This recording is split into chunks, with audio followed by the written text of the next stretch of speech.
তোমরা কি জানো মিক্সার জারের মধ্যে আমলকি, কাঁচা হলুদ, আদা আর পাতিলেবুর রস দিলে কি দারুণ একটা জিনিস হতে চলেছে। প্রত্যেক দিন মর্নিংয়ে যদি তোমরা এটা অ্যাড করো তাহলে তোমরা নিজেরাই তোমাদের স্কিন আর চুল মানে কতটা সুন্দর, কতটা উজ্জ্বল হচ্ছে তোমরা একবার খেলেই সেটা বুঝতে পারবে।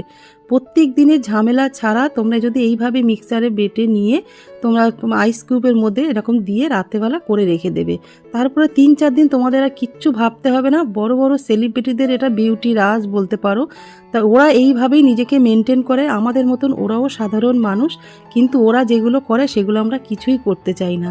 আমাদের লাইফস্টাইলটা একটু অন্যরকম, ওদেরটা একটু অন্যরকম। তা আমরা যদি প্রত্যেক দিন আমাদের সকালবেলা যদি এইটা করতে পারি, দেখো আইস কিউবটা কত সুন্দর হয়েছে। আর তোমরা শুধু একটু গরম জল করবে আর একটা দিয়ে দেবে বা দুটো দিতে পারো, দিয়ে সকালবেলা খেয়ে নেবে। তাহলে তোমরা 1 মাসেই অত দারুণ একটা স্কিন, চুল তোমরা পেতে চলেছো। দারুণ হবে তোমাদের স্কিনটা। কে কোথা থেকে দেখছো ভিডিওটা, কেমন লাগলো অবশ্যই